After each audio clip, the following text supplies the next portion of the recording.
My name is Larry Harpster. I'm with the Penn State's PASTO Agricultural Museum. I'm a volunteer with the museum. We've had the exhibit down here. This is our third year, and we can show you around a little bit here if you wish.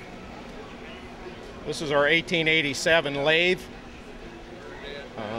This is a rather large one. It has a bed that's 6 feet long, so it could have been used to make a lot of things like bed posts and porch posts and so forth. As with everything in our museum, it's muscle powered. Everything in our museum is either muscle or human muscle or animal powered. And again, this is a treadle machine. Operate it with your foot. Big flywheel over here to build up the momentum with it. Nice piece. We think it came from the Bald Eagle Valley in Center County. We'll walk over here.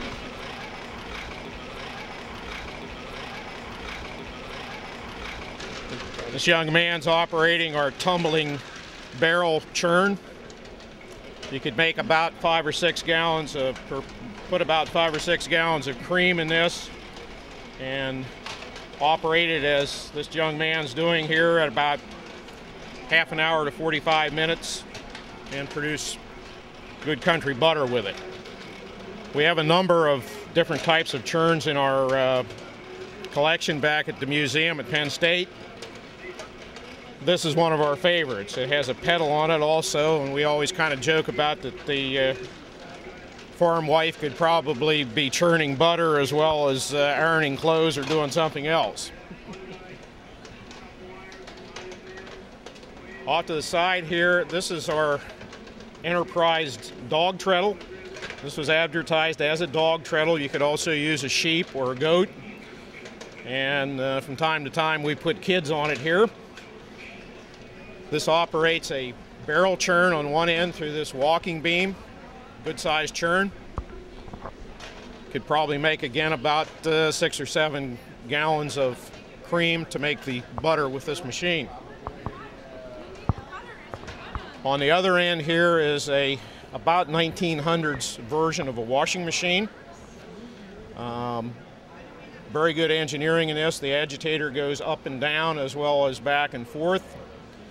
We have several washing machines in our collection. This is probably one of the most sophisticated. Now,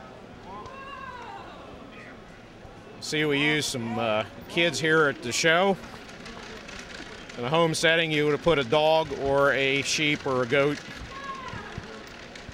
in order to power the machine.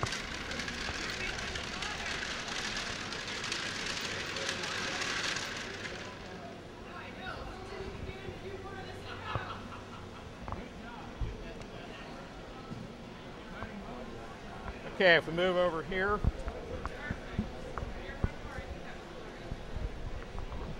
this is a homemade honey extractor. The bees, of course, put the honey into a comb. In a regular commercial hive, the honey would be inside of these frames.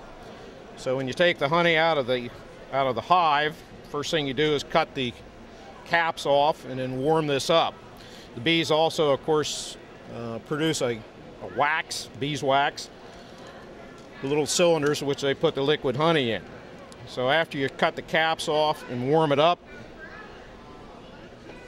you put that into the extractor here, crank it up, and by centrifugal force then it would pull the liquid honey through.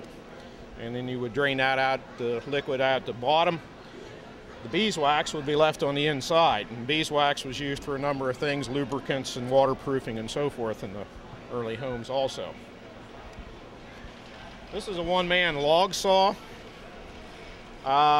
If you were the only person around trying to cut firewood, it was to some advantage. Clamp that onto the log. Somebody's got a jam here as usual. Operate the handle back and forth, and of course the cross-cut saw then would cut down through there. You'd cut it up probably into about 18-inch billets for firewood. This machine could also be used if you pull a few levers here and turn the thing sideways. You could clamp it onto a tree and cut a tree down with it. I'm not sure I'd want to try that, but that was one of the capabilities that reputedly the thing could do. That's pretty well what we have down here in our collection. Our museum is, again, we're affiliated with Penn State.